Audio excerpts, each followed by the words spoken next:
E aí, pessoal do YouTube, sejam bem-vindos a mais um vídeo nesse canalesco enxadrístico. E no vídeo de Prepara Teu Coração que eu vou trazer tudo o que tá acontecendo no mundo em relação a um dos jogadores mais polêmicos do planeta, Hans Niemann. Esse vídeo pode ser, quiçá, o vídeo mais importante do canal em relação a esse assunto.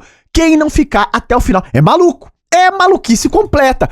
Porque tem uma teoria circulando na internet, eu vi em alguns fóruns gringos dizendo que sim, tem a comprovação de que Hans Niemann não está trapaceando, e eu vou trazer isso nesse vídeo, e eu quero saber a tua opinião, se isso faz sentido ou não.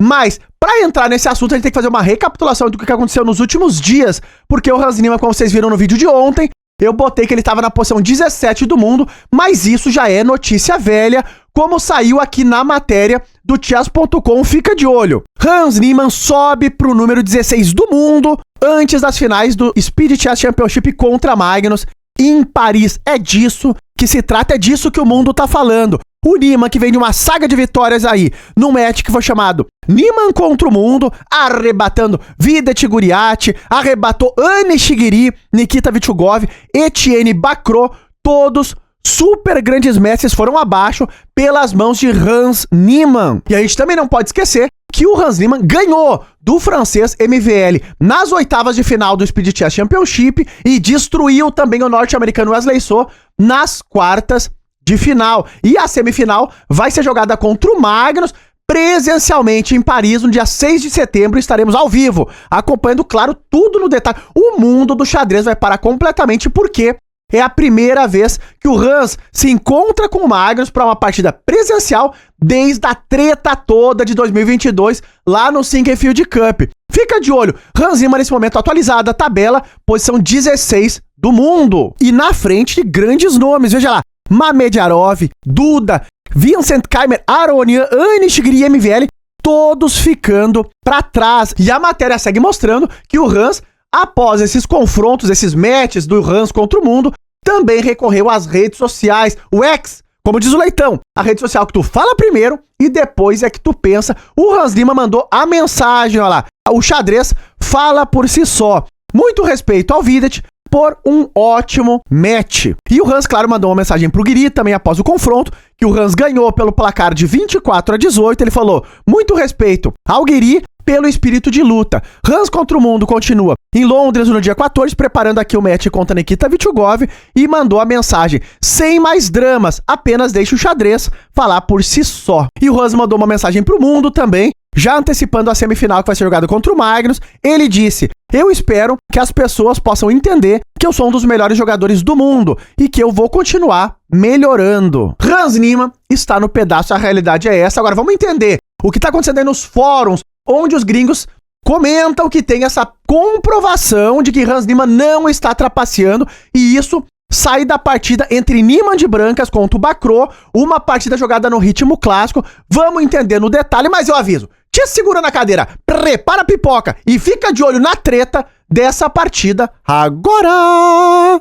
O Hans estava aqui de brancas e botou mais uma vez nesse match, claro, ela foi pra cima do Bacrot, com ele, equatrino favorito de Bob Fischer, o Hans que diz que é o novo Bob Fischer. Bom, mais uma vez o Bacrot colocou ali a siciliana Taimanov dele, normal, que vinha sendo jogada nesse match de dia e também de noite. Tá lá peão em E6, o peão em A6, a dama em C7, cavalo em C6, tudo normal. O Hans segue dentro do espírito dele, que é agressivo. Então prepara já o tema de rock grande, que é normal também nessas variantes da siciliana. Segue o desenvolvimento, o rocão tá jogado, o Bacrot segue desenvolvendo e agora F3 preparando G4, H4 e, claro, o Bacrot faz o plano das pretas, que é avançar também no flanco da dama pra cima do rei do Niemann. Tudo jogado, muito ao toque pelo Hans aqui, tudo dentro do conhecimento. O Bacrot gastando um pouquinho mais de tempo no relógio, veio a troca técnica e agora o lance G4 e aqui o Bacrot joga E5, para segurar, claro, um pouco dessa avalanche de peões. Está chegando, também libera a casa de E6 pro bispo. E o Hans segue no caráter da H4. Claro, tem que avançar essa pionada. Bispo E6, vamos chegar no momento mais importante desse jogo, porque o Hans joga dama F2 de olho nessa diagonal, pode saltar para cá também. E aqui o Bacrot joga bispo B4 e cuidado, porque aqui o Hans joga um lance criativo, tá? Que é o lance bispo C5. Um lance que traz uma ideia muito humana. Qual, Rafael? Ele quer impedir o roque curto das... quer manter o rei do Bacrot no centro do tabuleiro. Vejam que ele tá largando aqui o ponto de C3, mas essa tomada não é boa. Tanto é que o Bacro encontrou o Fino, jogador terrível, o grande mestre francês, quer tomar em C5. Rafael, calma lá. Eu tomaria aqui, essa seria a minha ideia, sim. Mas depois dessa tomada da retomada, tu tem o problema do rei no centro do tabuleiro. Como tu vai solucionar isso? Porque se tu segue na ideia do ataque, que é dama 5 pressionando em A2, tu vai ficar pior com o lance bispo B4, e depois que tu toma aqui, eu entro com a dama e cuidado. Por aqui vai tudo por água abaixo. E se tu tentar jogar pra cima com uma ideia que parece que funciona, mas não vai funcionar, que é o dama 1, rei D2 e roque grande, olha que lance. Aqui tu fica perdido depois de bispo D3, a dama tá atacada, C6 tá caindo, aqui foi tudo abaixo, é fim de jogo pra posição das pretas. Então, o Bacro percebeu a ideia toda e trocou em C5. Não é um lance tão fácil de ser feito, mas ele trocou e agora ele segue ainda com o mesmo problema lá, o Hans tá com a dama. Em C5, corta ali a diagonal, tu não pode rocar. Como solucionar isso? O francês tinha uma ideia, ele joga cavalo D7, tenta tirar a dama dessa diagonal, o Hans falou nada disso, mantém a dama na diagonal, tu não pode rocar.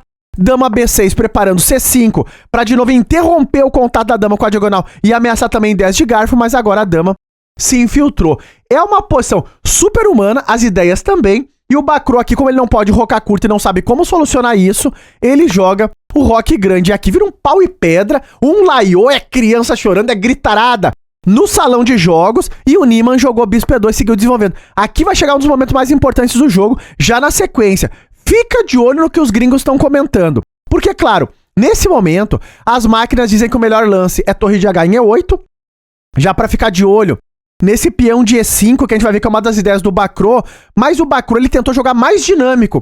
E ele jogou cavalo C5 direto, lá atacando a dama, sacrificando o peão de E5. Então não jogou a linha da máquina, que seria já estar com a torre aqui para ficar de olho nessa dama. Mas a linha é muito interessante, porque cai o peão, mas o francês tem uma forma forçada de recuperar o peão, estourando um pouco o flanco da dama do Niemann. Então a ideia é muito interessante. Ele joga F6, piora a dama, para jogar agora B4, olha lá, a dama foi para F4, o cavalo vem para B1 e cai o peão de A2. É tudo isso, é forçado. A posição tá em equilíbrio, aqui o Hans não tá melhor, mas também não tá pior.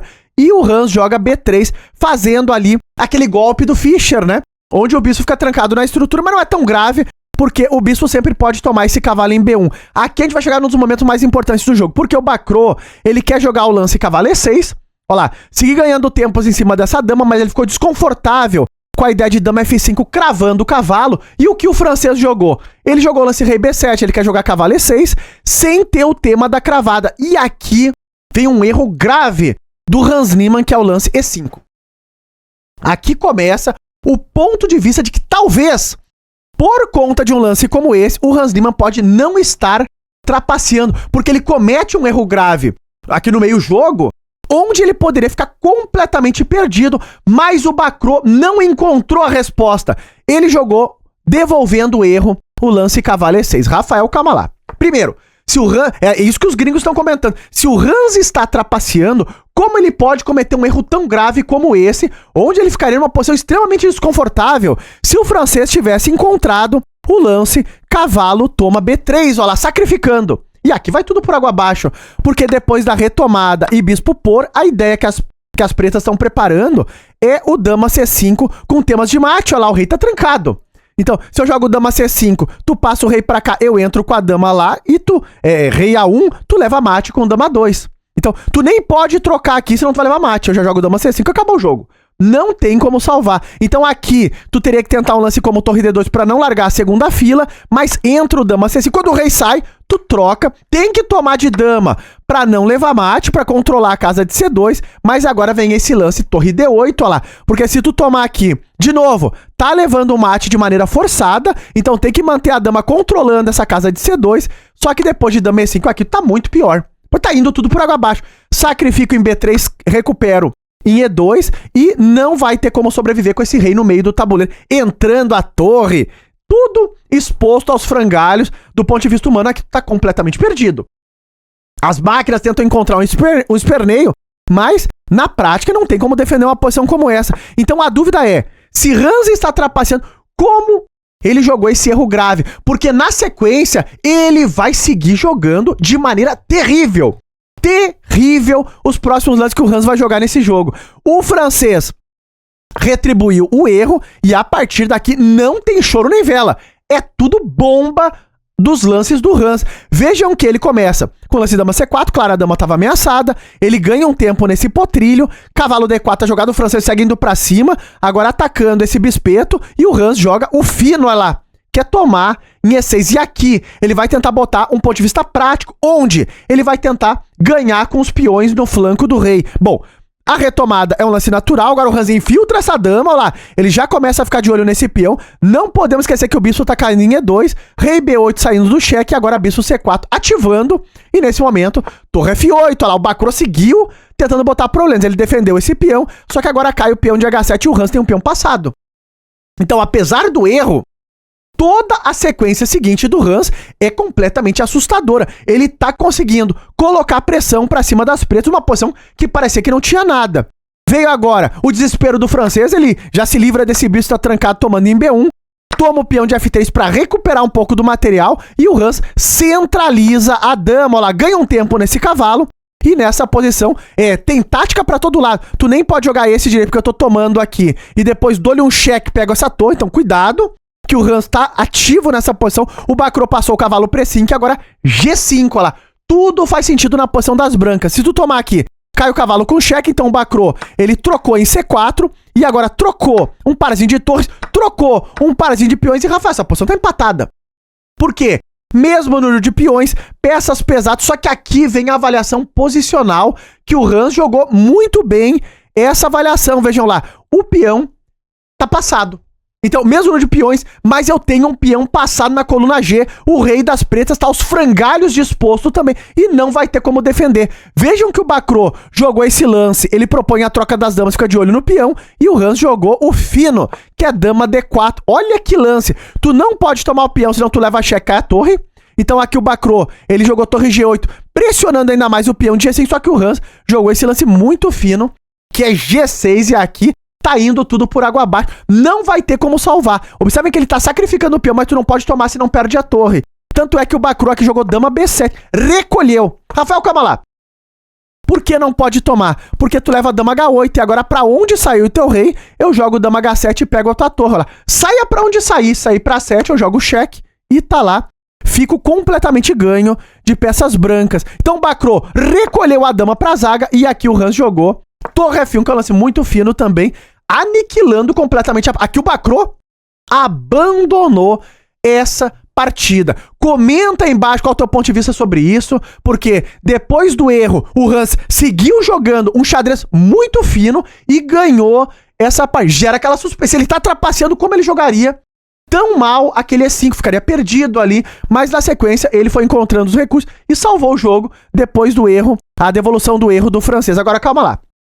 Rafael, por que abandonou aqui o francês? Porque aqui a ideia é que eu tô preparando torre F7, olha lá, e a tua dama tá exposta, a minha dama tá entrando, se a tua dama sair de mau jeito, pode estar perdendo o peão de B4, e se tu tentar defender essa sétima fileira, tu fica completamente perdido com torre F8, porque o rei não tem a casa de A7, vejam lá, é forçado o rei vir por cento do tabuleiro e tomar essa torre. Eu já tô ganhando o jogo, mas muito melhor que tomar uma torre é aplicar mate direto, então não teria salvação. Hans Niemann é uma realidade hoje. E tá no ar a pressão desta partida tensa e terrível, onde o Hans, sim, jogou como uma máquina, lá próximo de 95%, e aqui nós temos o erro da partida do E5, onde o Bacrot poderia ter ficado completamente ganho, mas ele acabou desperdiçando essa possibilidade, e na sequência o Hans não deu mais chance. Comenta aí embaixo se faz sentido pra ti. Se o Hans tá trapaceando, não poderia cometer esse erro, e também não poderia ter seguido jogando tão bem como ele jogou. Tô curioso pra saber, bota aí a tua opinião, a treta tá no ar e no dia 6 de setembro vamos ver Hans contra Magnus, completamente imperdível. Se tu gostou do vídeo, das notícias, não esquece de likear e até os próximos vídeos!